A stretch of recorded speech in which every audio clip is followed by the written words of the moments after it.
Will this game flop? Maybe. I don't know. I'm scared it does. Look, I don't know who you are, but I know you've been wanting to play Quidditch ever since you've watched this scene.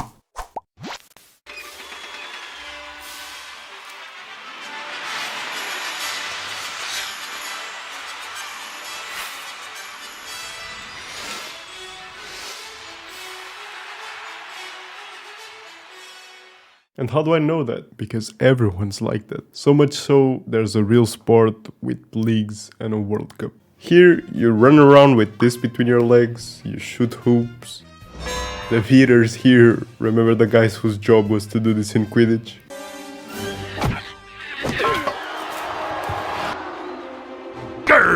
Here, they're kinda... I mean, it is still mean to do that, but just not like... Oh, and the snitch here is just a guy running around with this thing behind him.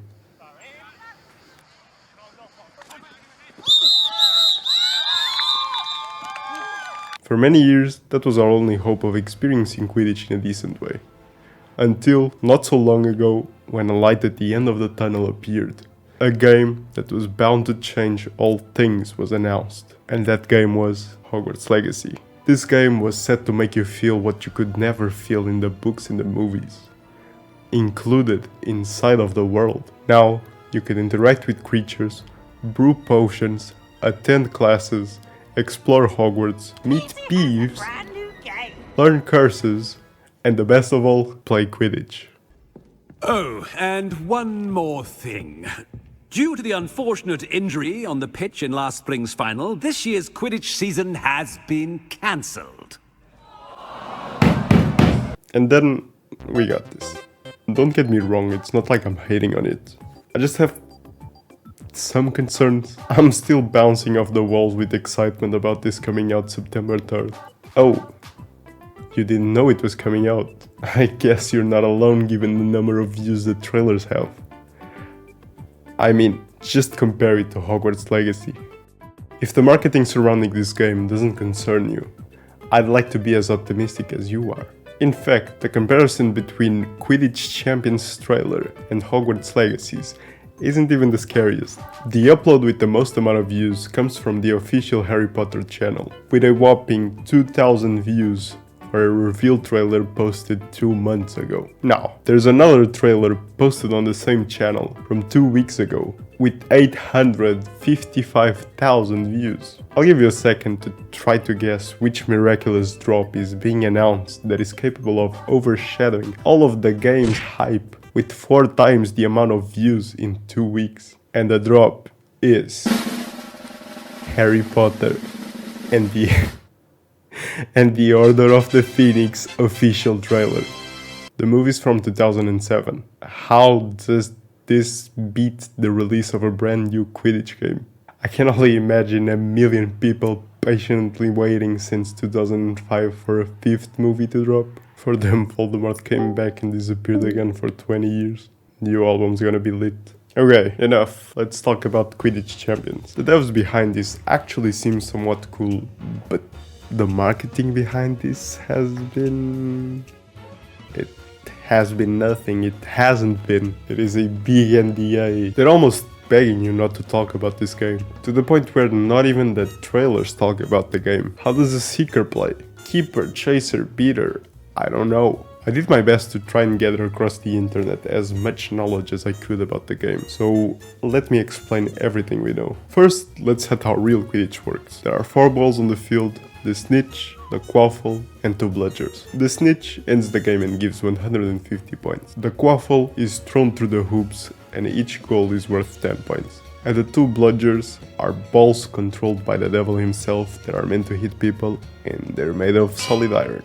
You also have 7 players on each side of the field. You have 1 Seeker, 3 Chasers, 2 Beaters, 1 Keeper. The Seeker, it's Harry Potter's role. The Chasers are the ones who score. The Beaters have a bat and their job is to kill other students with bludgers.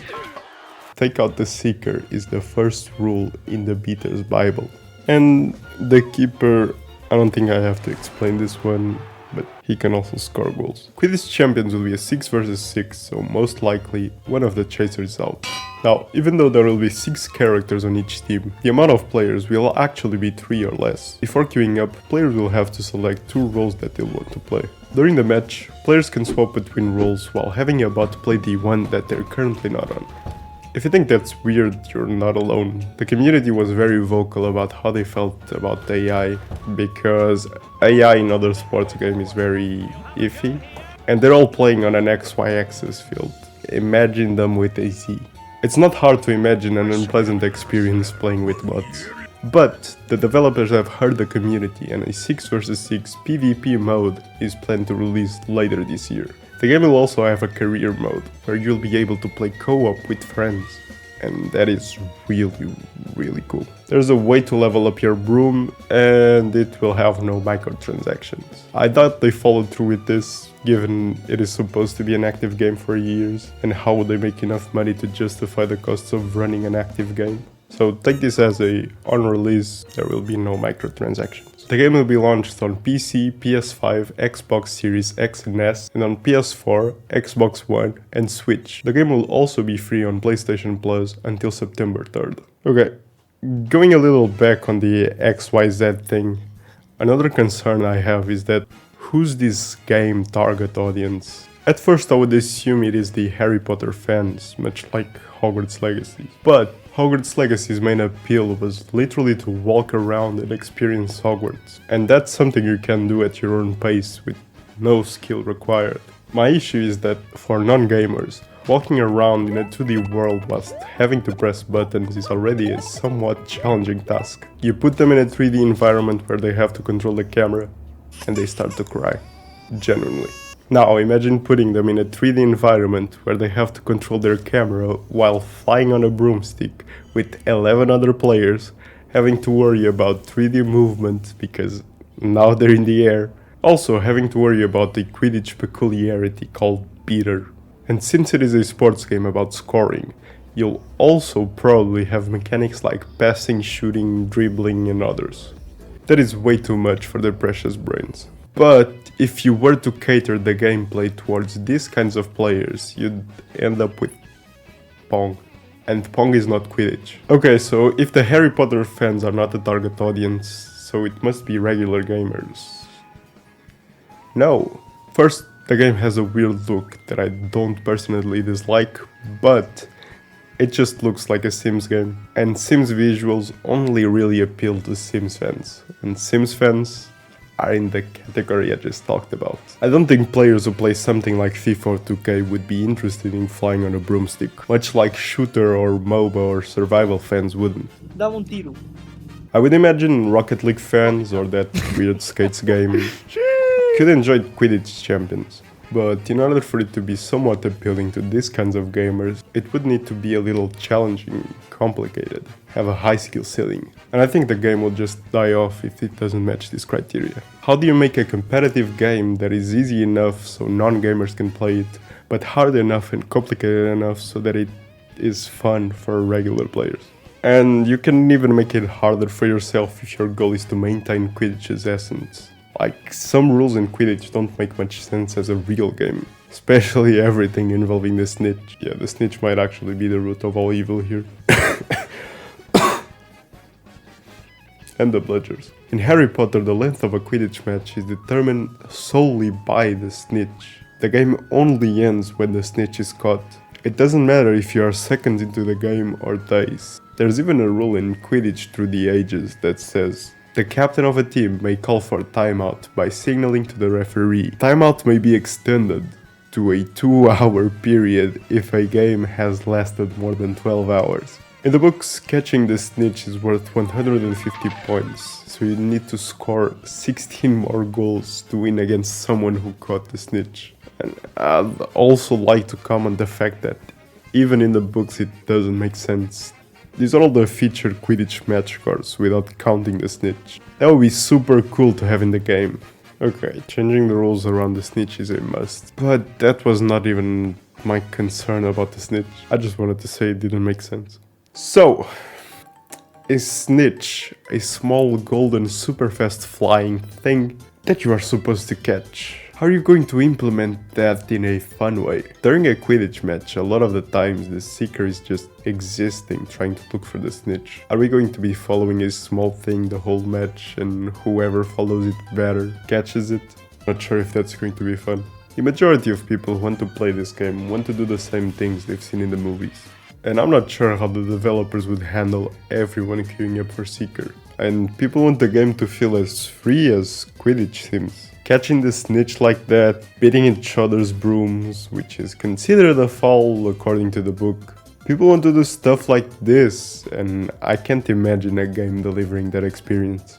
Also, another rule in the book is that only one chaser can enter the scoring area at a time. That rule was meant to prevent people from making a triangle and brute forcing their way in. Will that be implemented? I don't know, but it seems annoying either way. But if there were rules like that, then penalties would also be in the game, and I think that would be cool. Okay, I think I've ranted for long enough, and I still have some topics that I wanted to talk about, so I'll summarize them.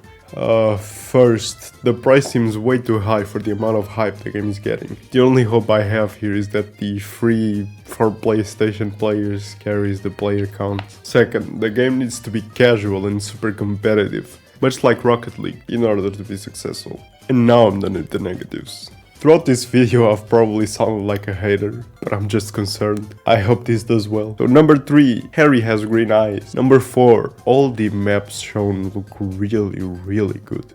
Even if you don't like how the characters look, you have to acknowledge the map design, and it has a lot of maps. Number 5, the amount of character customization is really cool. Number 6, if the game catches on and people like it, I think it can get really big content-wise. They can just make goofy events, kinda like Rocket League modes, with the excuse of magic. And finally, to win the video, do I think Quidditch Champions is bound to fail and will flop?